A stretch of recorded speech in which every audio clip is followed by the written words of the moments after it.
Hi, welcome back to Save with Crypto. My name is Save with Crypto, and I did try doing a bit of a live stream earlier on today.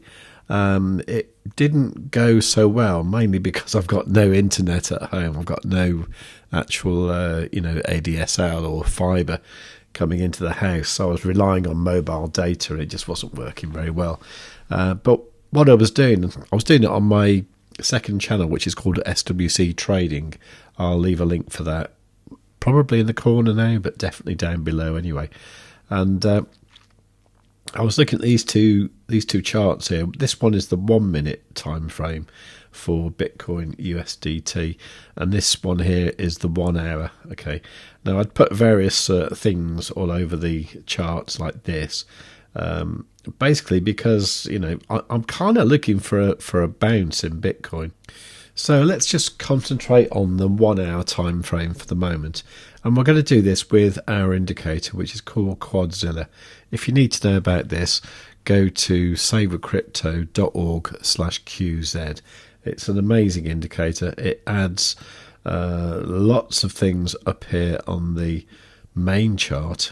The most amazing being these retracement levels here, like this green line here and this red line there.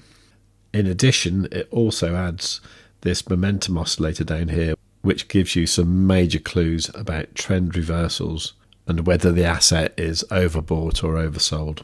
Now, one of the main things I look for is the cross of the yellow and green lines here. What they are is EMAs, exponential moving averages. So the yellow is a 21 EMA, the green is a 55 EMA. There are also two other EMAs on this chart as well. There is the cyan, which is a 9 EMA, and a red one, which is a 5 EMA. We got this cross here. The yellow went below the green, and that happened on Friday morning, and that is a very bearish sign, so the price came down consequently. So to go back up, we want to see that change. We want to see the yellow go above the green, but it doesn't look like it's quite ready to do that just yet, does it? Now down here, the momentum oscillator shows how exhausted the buyers or the sellers are. So for example, when this convergence band goes really thin and goes below this 20% line here, that means that the sellers are getting exhausted and the buyers are starting to step in. But this works most powerfully when this convergence band, as we call it, gets really thin. So for example, here was a kind of turning point in the price, and afterwards it went up. Not a lot, but it did go up. Now this wasn't a strong move because we are fighting this downwards trend. But now what we've got is these red triangles appearing. We call this the trend shield. This means that everything's looking like the price should go back up. But the trend shield says, hang on a minute, because we're not quite ready. Now we've actually had 18 of these trend shields all in a row, and that doesn't happen so often. We did have like 13 in a row here on Thursday, and after that the price went up quite nicely. But I've looked back over the past 2 years or so, and I can't see anything like what we've got at the moment with 18 in a row. So I do think it's only a matter of time before they stop appearing and the price goes back up. Now what the obvious thing here is we've got this bullish retracement level here, so we could well see that price there about 65,400 before we head back upwards. Okay, so that last part of the video was recorded on Saturday the 7th of March. It's now Sunday the 8th of March, and what actually happened overnight is we continued to get those trend shields, and they finally stopped appearing at about 9 or 10 a.m. this morning UTC. So there was actually about 25 of those trend shields in a row, and afterwards we got like a little pump, not very much. Now why is this? Well, there's a few things I'm seeing. One is obviously this massive downtrend we've got on the 1 hour time frame, but I think it could get worse actually, because on the 4 hour time frame we have actually got this bearish cross of the 21 and 55 EMAs.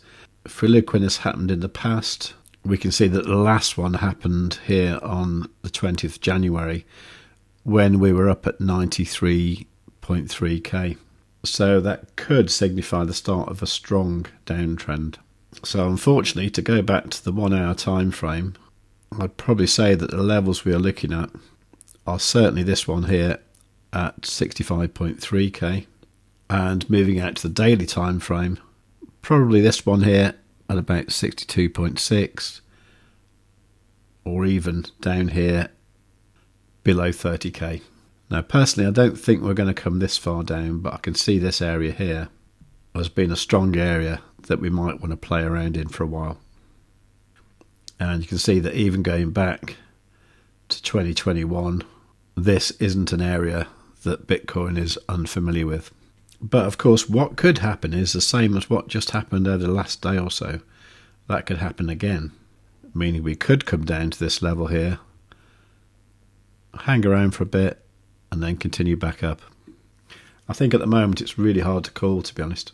And I think whatever happens, it's going to be news driven. That's what I think anyway. Let me know what you think in the comments down below. And while you're down there, make sure you are subscribed and you've got the notifications set on all. If you like the look of Quadzilla and you want to get it for free, look at the video that's linked at the end of this video. I think you'll like it, and above all, tell your friends. Please note that this content is for educational and entertainment purposes only and is not financial advice. Any information or opinions provided are not guaranteed to be accurate or complete.